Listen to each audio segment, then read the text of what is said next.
Hey strangers, it's Christiana here. Just want to throw a little disclaimer into the top of this episode that if you happen to be listening to this episode and there are children nearby, particularly those that may believe in Santa, we will be discussing Santa today, so this might not be the best episode to let them listen in on. Just wanted to give you a heads up. You're laying in bed as exhaustion washes over you from the busy day you've had. Prep work for hosting the family Christmas dinner tomorrow has really taken it out of you. Not to mention the ordeal of getting your kids to bed while they were practically bouncing off the walls so you could hide their last-minute gifts from Santa under the tree. You can't help but smile sleepily to yourself. Their fierce belief in the jolly man in a red suit and his 8 tiny reindeer warms your heart. Just as you're starting to drift off, something startles you back awake. Is that jingling bells? You have a brief moment of worry as you think your kiddos may have snuck out of their beds to check for presents under the tree, when another noise breaks into your thoughts. But no, there's no way. Your children and children across the world may desperately believe in Santa, but there's no way he's real. Is there? I'm Christiana. And I'm Bree. Settle in and start believing. Because you're about to hear something strange.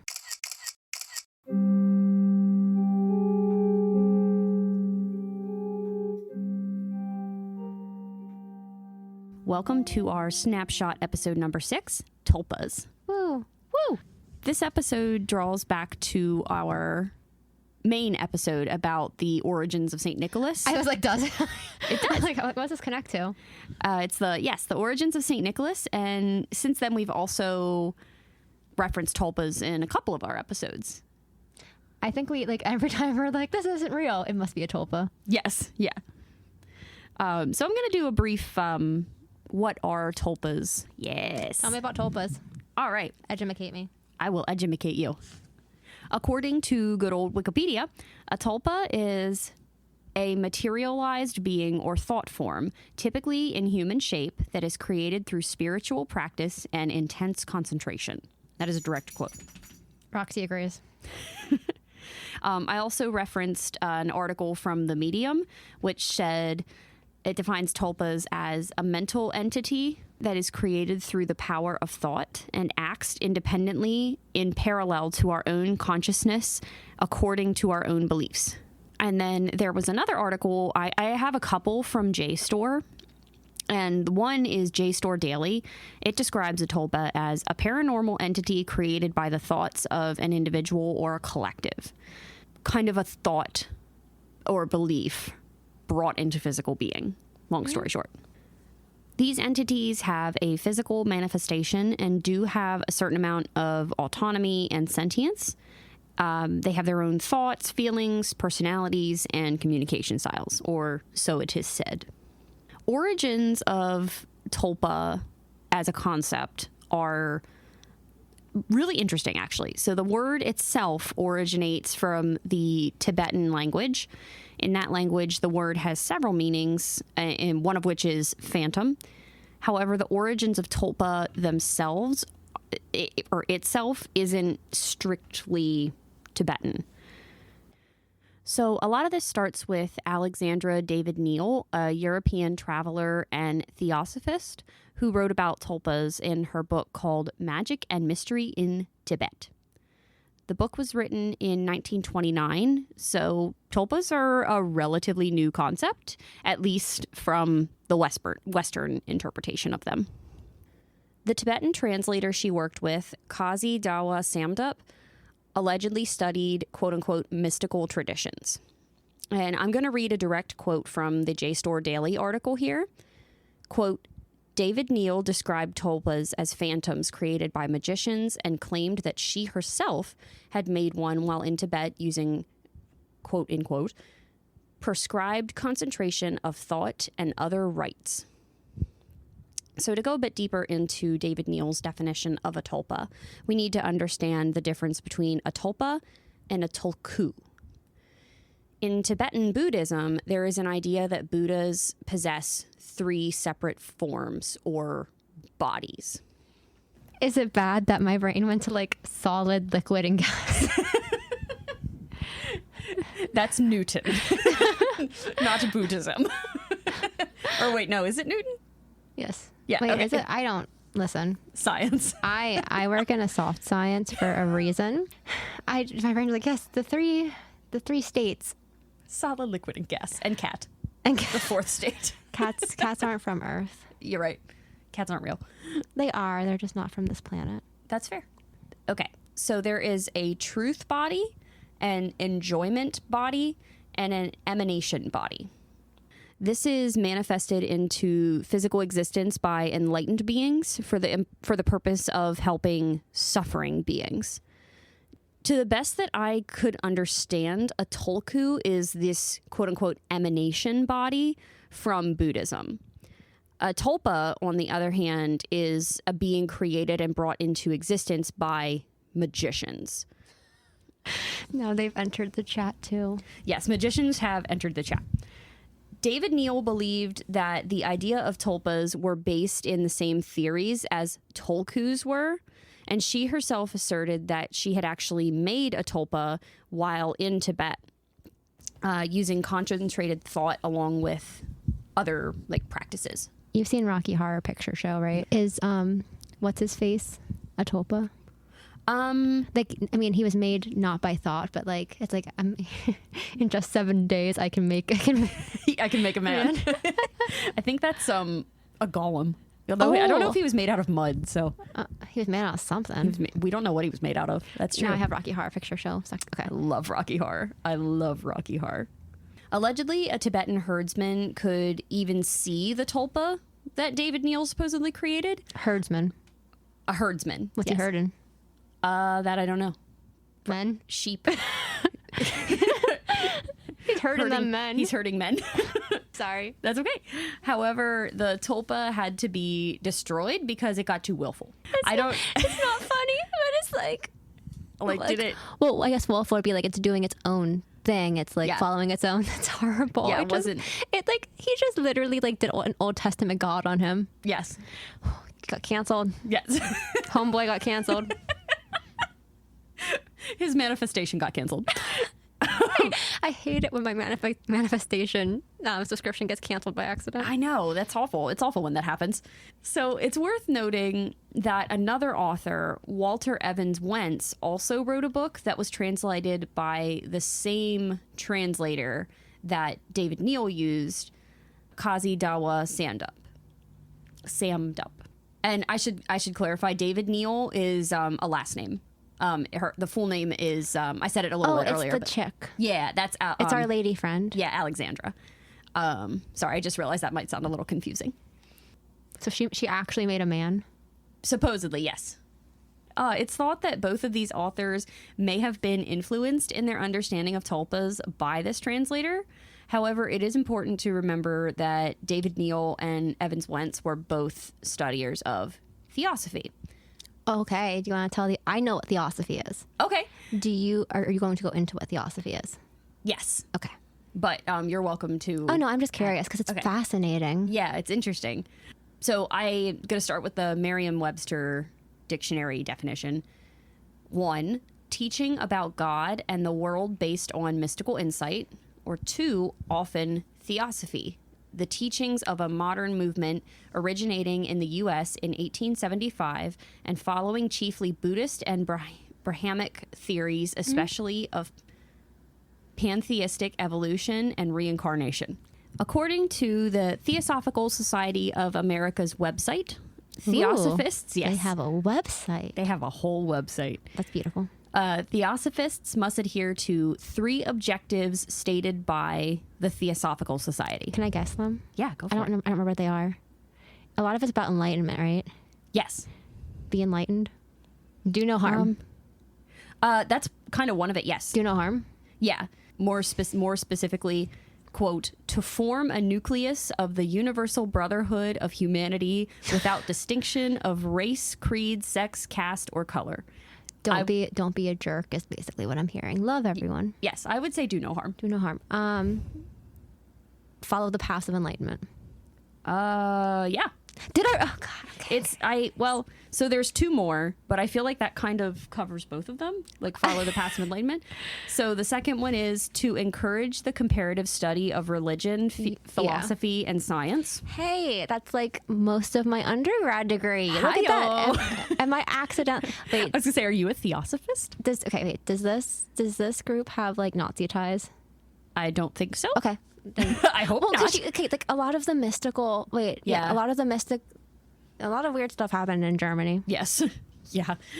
That literally just sums up World War II. Explain a war badly. And then the third bullet on this website is, quote, to investigate unexplained laws of nature and the powers latent in humanity. We need to research this group more just to make sure they don't have any ties to anything sketchy AF. Yes, definitely. You know, they're secretly like, they look great, but then they're like secretly sacrificing babies to the cat gods. I don't know. I hope not. My head hurts. I don't know. I'm just making shit up at this point. It's okay.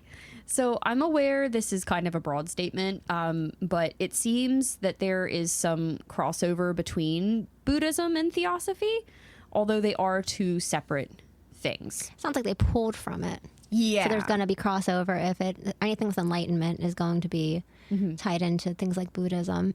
So there's going to be crossover because they're pulling from it. Right. While David Neal was influenced by Buddhism, because she was in Tibet, working with the translator, traveling, seeing things, the idea of theosophy was also kind of laying in the back of her mind, and I'm sure influenced her ideas into different things regarding Buddhism, as well as her definition of tulpa.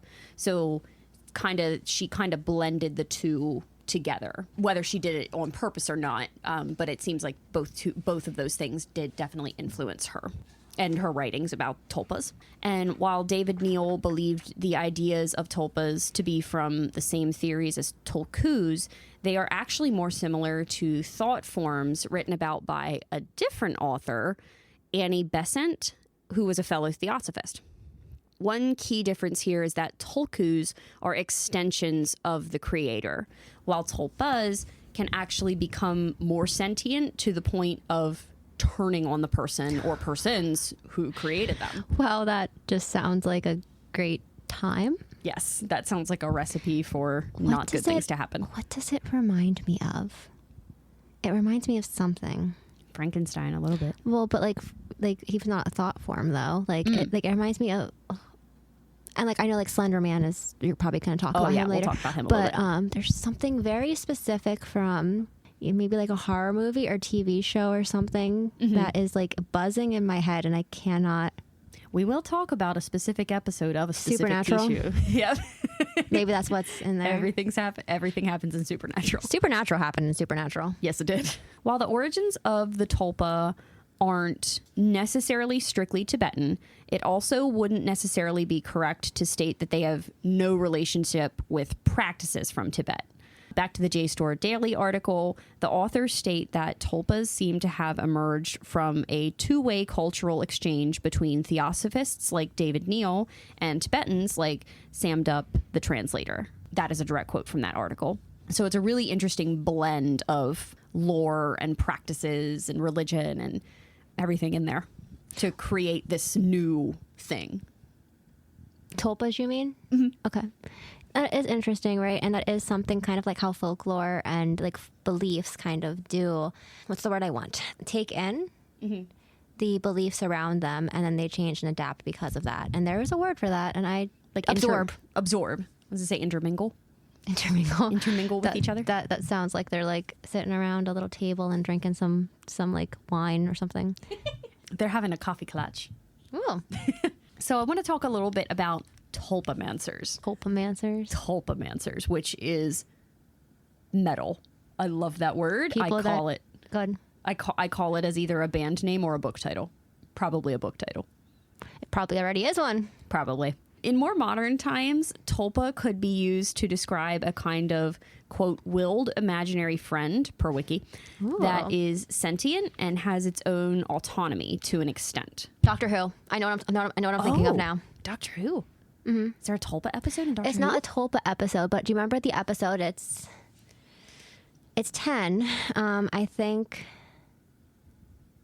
Rose was the companion, and there was the little girl that was drawing the things and they were coming to life.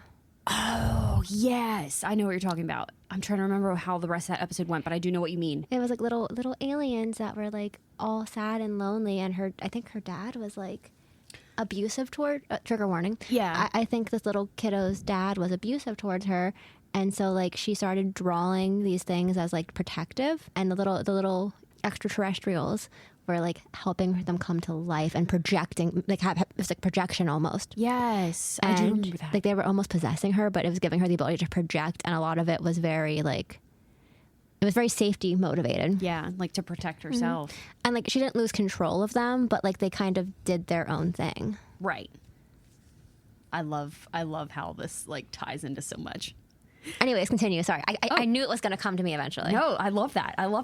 That's an awesome tie-in. Tulpa dedicated communities started to form online from websites like 4chan and Reddit. Oh, I know where we're going, probably. These communities started to call those who practice forming tulpas tulpamancers. And again, I say that is such a metal word. I love it. So I'm going to ask you a question. How do you think My Little Pony plays into all of this?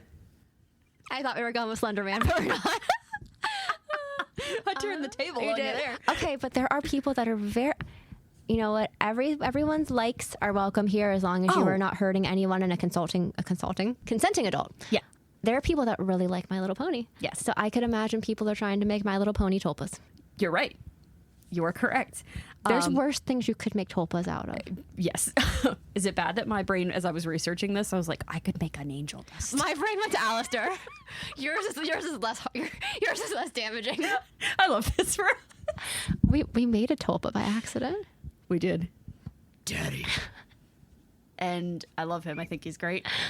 Whenever I walk in your house, I have to say hello and goodbye to him. It's become like a whole freaking ritual. I was just going to say it's a ritual. Like, I go to her house when she's not home sometimes. You know, she just breaks into my house. And like, I'm sitting there and I'm like, oh, the dog and I and our little demon friend in the hallway. And Steve. Good old Steve. If you're on our Instagram, you've seen Steve. But anyways, so My Little Pony tulpa, continue. Yes. My Little Pony actually helped tulpamancer communities gain popularity because, like you said, discussions of My Little Pony tulpas began in the MLP fandom. I'm going to call it the MLP fandom. This sounds more like a Tumblr thing than a Reddit thing. It kind of does. Okay. Supposedly, fans were trying to create imaginary friends, which, as stated above, could be considered tulpas, by using practices like meditation and lucid dreaming. Mm-hmm. And you already said it, but I just want to throw out here too, like, we're not dissing on the MLP community. Everyone is, again, like you said, as long as you're not hurting anyone, you're not hurting yourself, everyone is consenting, you are welcome to like what you like. How to make a tulpa. Disclaimer. Don't make one? Yeah, we're not encouraging anyone to try this. Unless it's angel dust, and then call her. Yes, and then call me. And then we'll definitely get Blake Roman on the show. Blake Roman, come on the show, please. Because if there's a tulpa of angel dust running around, I feel like Blake Roman would want to meet him, or he'd be really scared and he'd send us a restraining order. You, not me. Me specifically. So yes, we're not encouraging anyone to actually try this. I'm just relaying information here that I happen to research. The PSAs that we put on this show: don't make a tulpa. Don't play the alligator game. Don't try to contact the Fae. I think that was one too. Yeah, that's a big one. Don't do that. Do not try to contact the Fae. There's been other ones too that we've given. Wild. So creating a tulpa involves intense mental focus and visualization. Well, I do not have intense mental focus. I feel like I could create a costume. Little one. Maybe Tiny one. If I could put the mental energy I have when I hyperfixate on a project into creating a tulpa, I could probably make one. Because it's bad. I'm trying to think what I could focus on that hard. I task jump back and forth. I set timers because I get distracted after so many minutes. Oh, sure. That makes sense. Music, maybe? Yeah, I can do that. Like when you're practicing? Sometimes.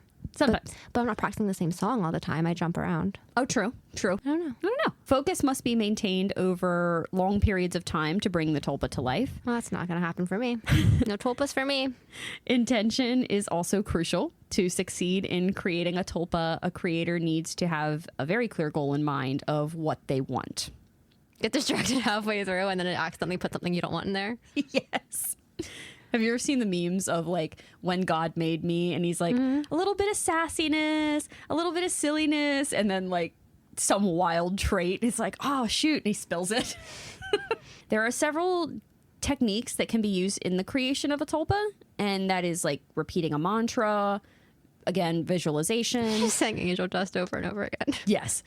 Physical movements like gestures or The dance for poison. could dance. Yes, I could. Rituals and or ceremonies. I did not get much more information on that. Just rituals. I wonder what these look like. I know. And I wonder if they would look different for each person. Is this like the summoning Mothman thing again? Maybe. Which what moonshine, coal, a feather, weights, dumbbells. What was the other one? Venison. Venison, that's right. There's a WikiHow on how to create your own tulpa. And yes, I used it in my research. All right, what's step one? So step one starts by recommending to seriously consider if creating a tulpa is the right thing for you personally to do. All right, I'm going to do a dramatic retelling of this. So, okay. Christiana, are you sure that this is a path you want to take? Absolutely not. I'm not that social. Damn it, you're supposed to say yes so we can go to step two. Oh, okay. Yes, I want to take this path. All right, what's step two? So, just to add on to step one's not done yet. Almost. You want to seriously consider if this is the right thing to do because this can be a permanent thing. So is a lot of things, though. That's very true. You know what I mean? Like, what else is permanent? Getting a tattoo. Tattoo, yeah. Yep. I have 3 of those. Like, how many tattoos equals a tulpa? What a wild question. I feel like getting like a whole sleeve. So one or like sleeve? it's not a sleeve, but like on your leg. A leg sleeve. A leg sleeve? A pant leg? Pant leg. Yeah, they can be permanent, and you might, like I said, you might not be able to get rid of them once you create them, so you got to be careful. Step 2. If you decide to move forward with creating your tulpa, you can decide whether you want to manifest a being entirely of your own creation, or if you'd rather manifest a character that's already been created. Store-bought is fine. Store-bought is fine. Angel dust, let's go. Do you have to, like, get rights from the creator? Oh, I mean, that's all. Oh, probably. Excuse me, Vivian Madrona. Vivsy Pop, can I make a tulpa? Do I have the rights to Angel Dust to make a tulpa? Does she have the rights? I'm not asking for myself. The WikiHow did warn that if you decide to manifest a character that's already created, like from a book or movie, they could deviate slightly from what that character looks, acts, sounds like, etc. That makes sense. I thought so too, because I'm like, that's interesting, especially for books, because everyone's going to interpret different characters differently. So maybe we shouldn't make an Alistair tulpa. Yeah.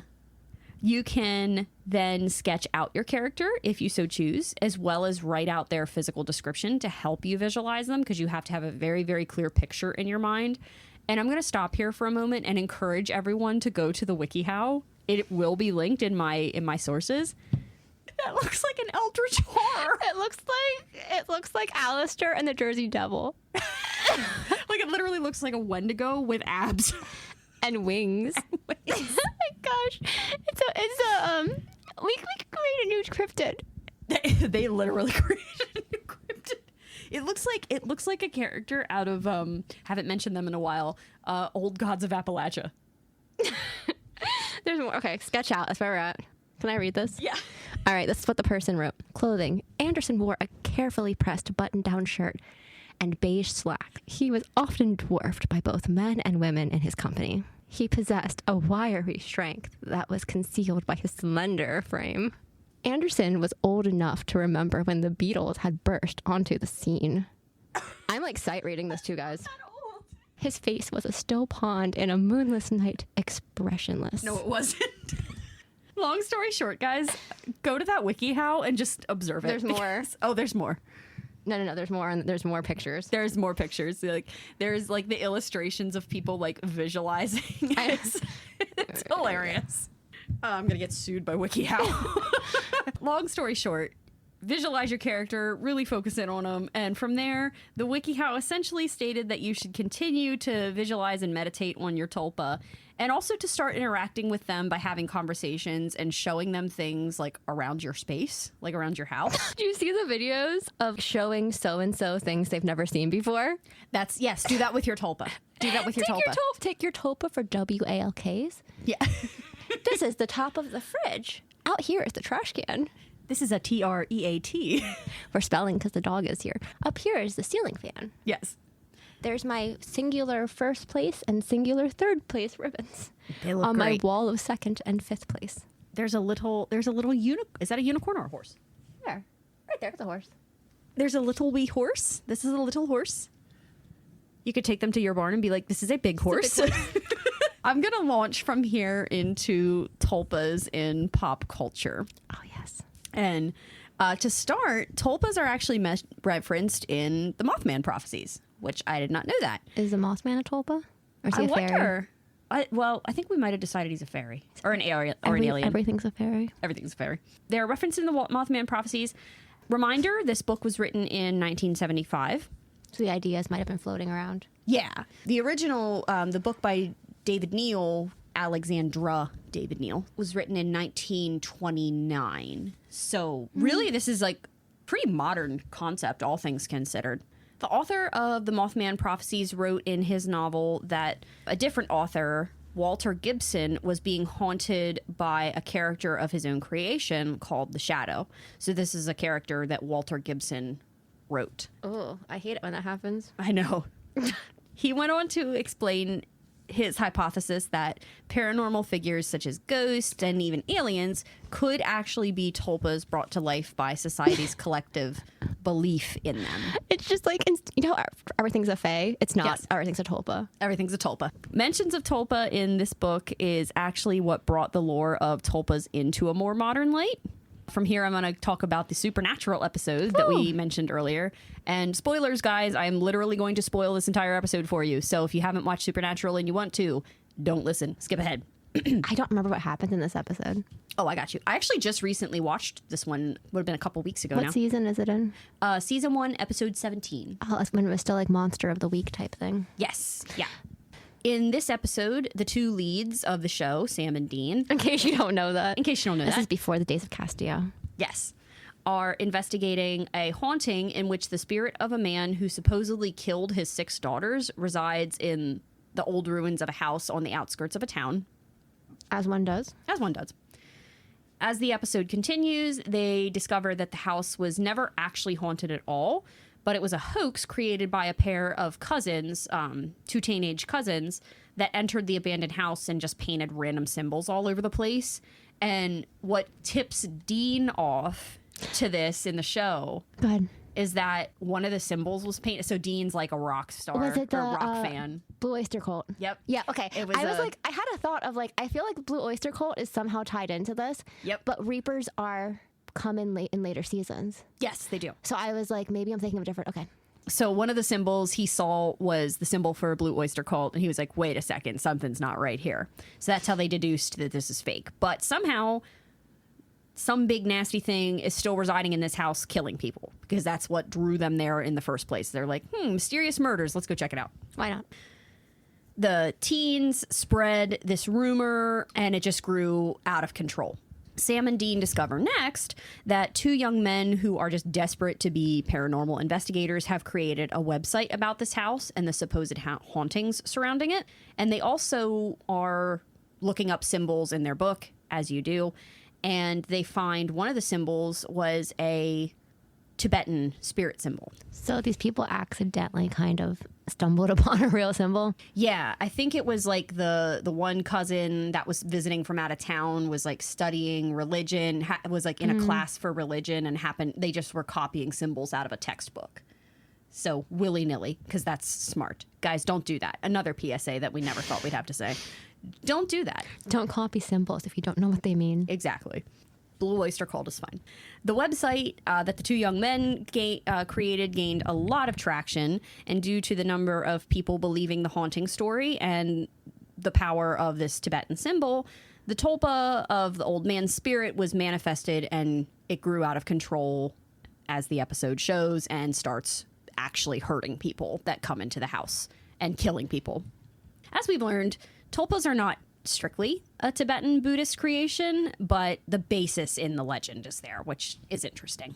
Last one I want to talk about, and last but certainly not least, well, one of the last ones, Slender Man.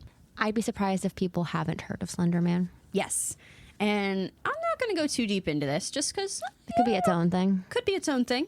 Maybe it will be. Who knows? Slender Man, just very brief overview, is a fictional character that was created by a forum user on Creepypasta. His form is said to be, not the forum user, Slenderman's form is said to be very tall, thin, wearing a black suit, pale white skin, and a featureless face. And he goes around killing people. As one does. As one does. That was, there's some very interesting lore and history surrounding Slender Man. And again, I'm not going to go too deep into it. Last one, this is actually the last one I want to talk about. And it's more of a question. Santa Claus. If there's any kids listening, stop now. Yes, parents, if you're listening with your children, don't, please. Give them something else to do. Yes, please. The reason I bring this up is because I actually told this story in, I believe it was the St. Nicholas episode. Probably. That makes sense. Yes, about how when I was little and still believed in Santa Claus. You're telling me Santa Claus isn't real? Bree, stop listening. Yeah, when I was little and still believed in Santa Claus, I remember one night on Christmas Eve, I was laying in bed, and I still remember this extremely clearly. I was so excited for Santa. I had done the usual, like, I want to wait on the couch. And my mom's like, Go to no, bed. you're going to go to bed. I was like, okay. Santa won't come if you're on the couch. Exactly. Everyone knows that. Exactly. I was like, I think I was either asleep and I woke up, or was like mostly asleep and got like startled awake, something like that.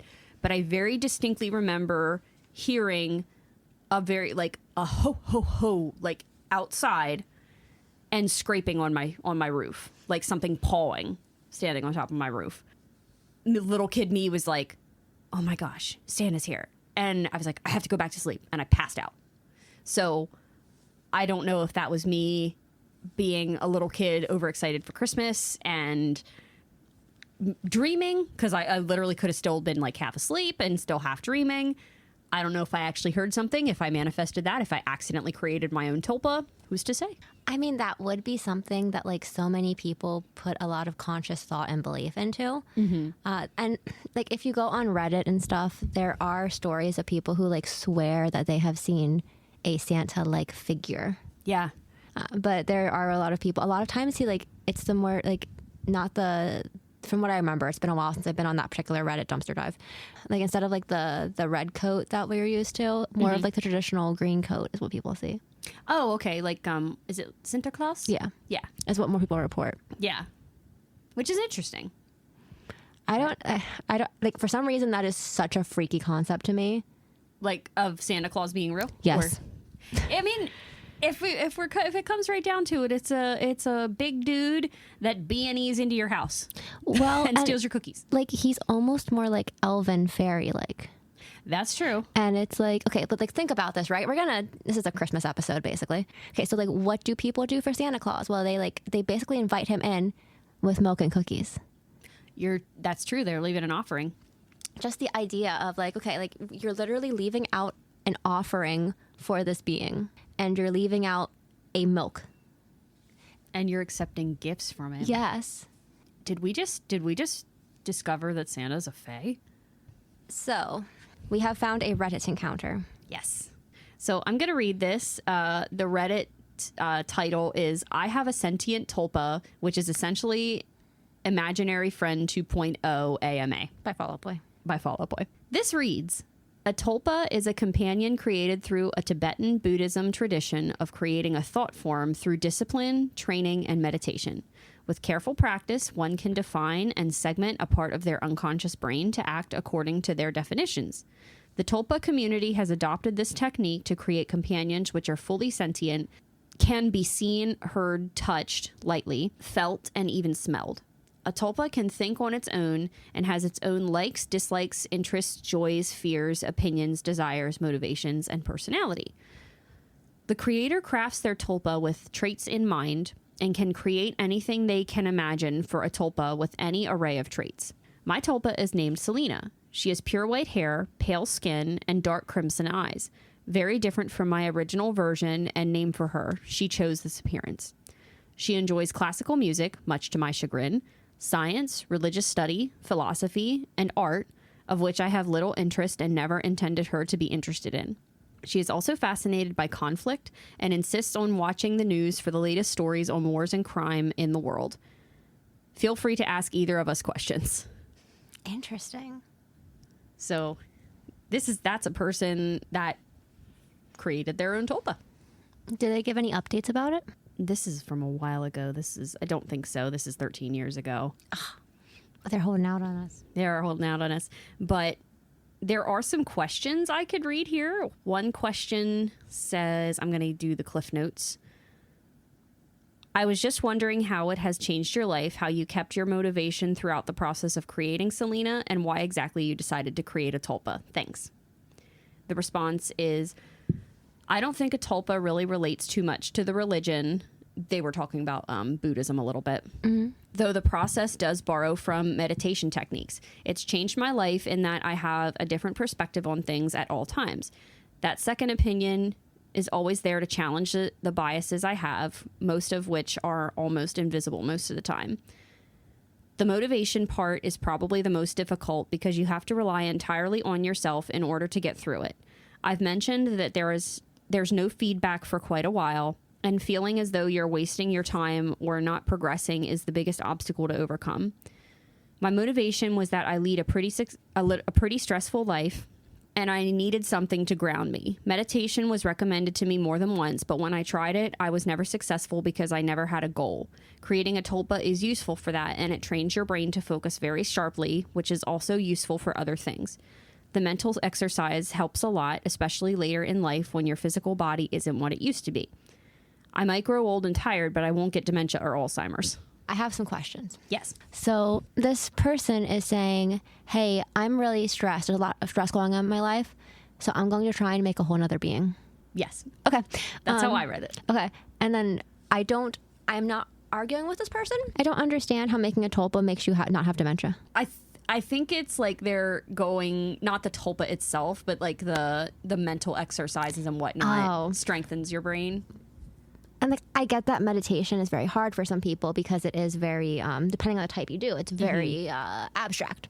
Yes. But I'm just imagining, like, if you actually succeed, then you have a whole nother being that you're responsible for. Yeah. That's what the WikiHow said. Is this the right thing for you to do? Are you sure you want to become a parent to a tulpa? I am not. I found some Santa Claus encounters. Cool. Would you like me to read them? Sure. So these are a couple of Reddit stories from the subreddit r Paranormal Encounters.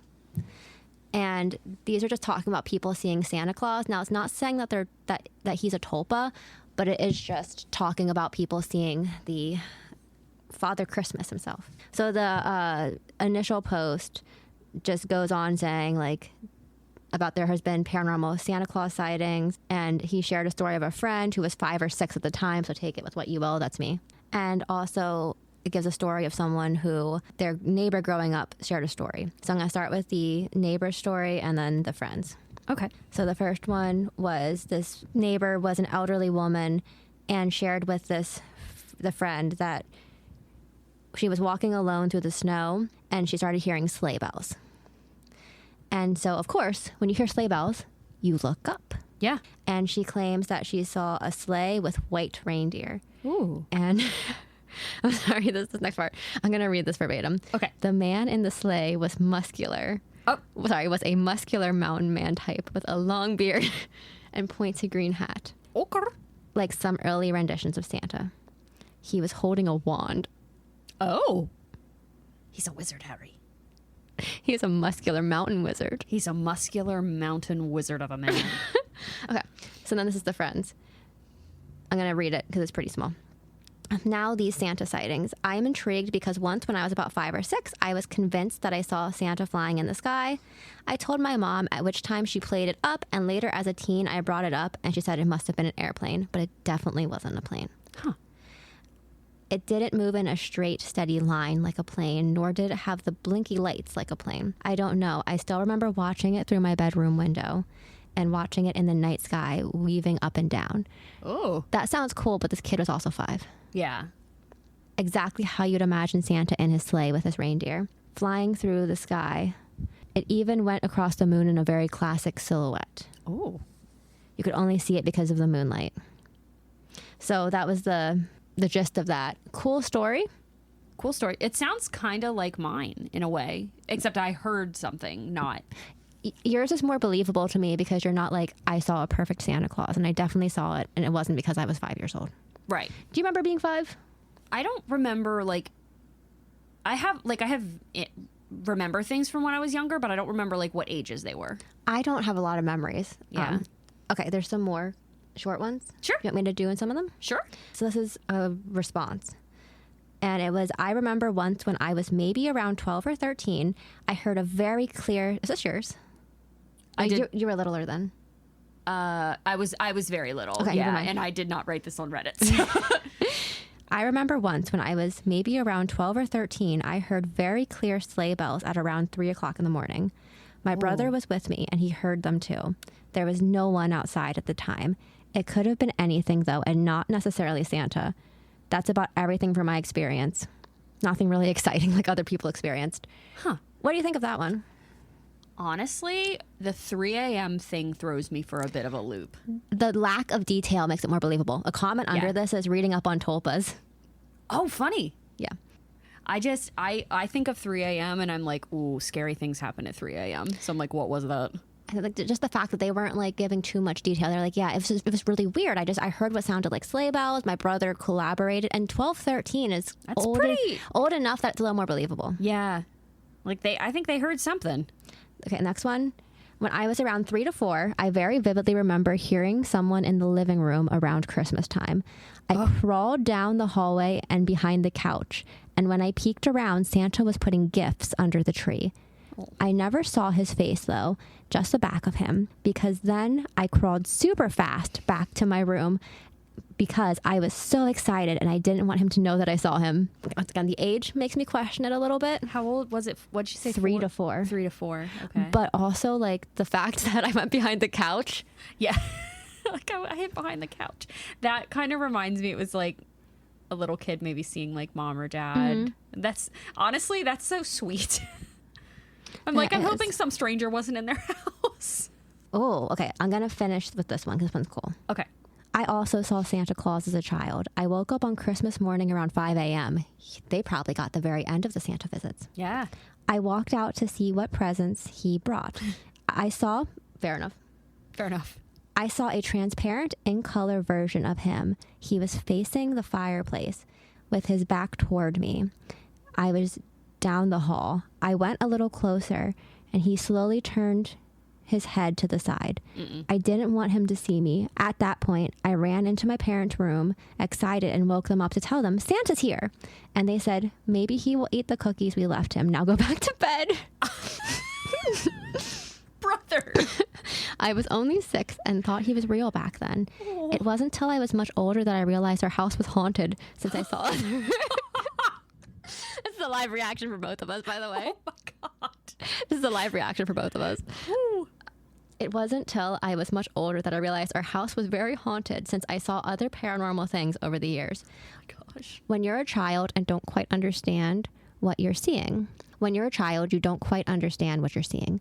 The only thing that really scared me was when I woke up to use the bathroom and saw my 3-year-old brother walk right by me and disappear into the hallway mirror. Oh, no. Absolutely not. The writer says getting chills writing about this part. It was a transparent, in-color version of him wearing the PJs he had on that night.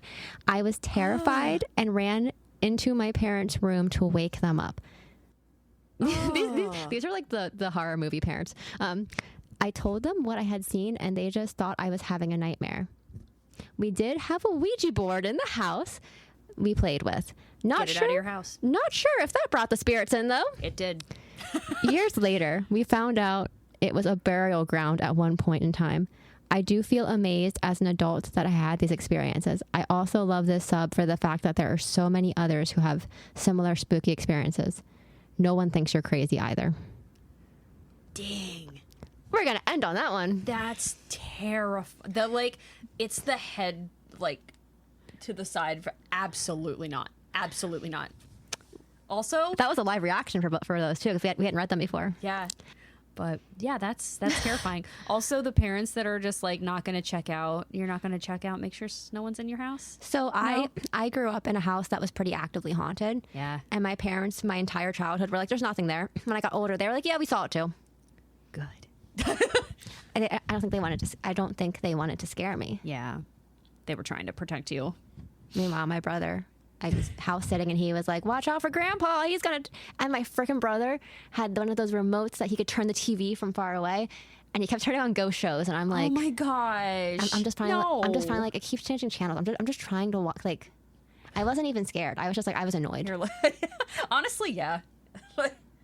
Anyway, well, that is our episode about my tulpas. Mothman. I don't have any closing thoughts because I just gave them all. Yeah. All right, are you ready for questions? I am. What drew you to this topic? We discussed tulpas in a couple different episodes now. You introduced me to the concept of tulpas because I had never heard of it before this. We now know about Anderson. Yes, now we know about Anderson.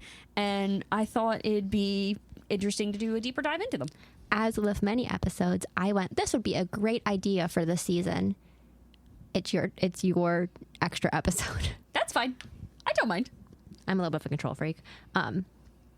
Did this episode go in the direction that you thought it would? Yes and no.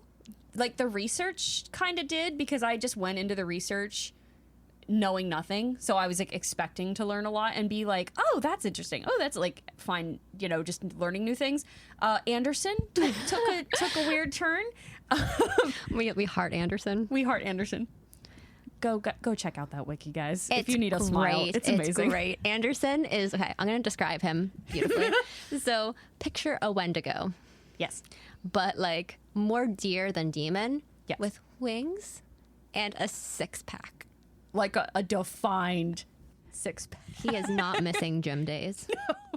He is. Why are all the cryptids ripped? They're working out with Mothman. It's one of those jazz aerobic classes, those jazzercise classes, and Mothman's yes. In season 2, Has Been Hotel, throw more ass. It's like P90X. Yes. All right. What did you find the most strange about this? And again, I'm not bashing on anyone at all. It just surprised me. The My Little Pony connection. That doesn't surprise me. No. I just was not expecting My Little Pony to come into this. But I love that. I love that for people. That is, I hope it's been a positive experience for anyone who's been in those communities. They accidentally made a very, very not good My Little Pony? Oh, that'd be terrifying. I hope that did not happen to anyone. Anyways. Outro. Would that just be a chestnut mare? Yes. Is that how we got chestnut mares? Can tulpas reproduce? I don't know. When a mommy tulpa and a daddy tulpa really like each other. On that note, we'd love to hear from you. If you have a suggestion for a strange or mysterious topic, a comment about an episode, or just want to chat, please reach out. You can listen to us on Spotify, Apple Podcasts, Amazon Music, Audible, and YouTube. Comment directly on episodes on Spotify and YouTube, or leave a review of the podcast as a whole on either Spotify or Apple Podcasts. Find us on Instagram at something_strangepod, on Facebook at Something Strange Podcast, subscribe to our YouTube channel at something_strangepod, and check out our strange content over at TikTok at somethingstrangepod01. You can also send us a Gmail at somethingstrangepod24@gmail.com, and the 24 is numeric. Well, strangers, it's time for us to part ways. Until we meet again, keep an eye out for Anderson. We'll be back again soon with another Something Strange.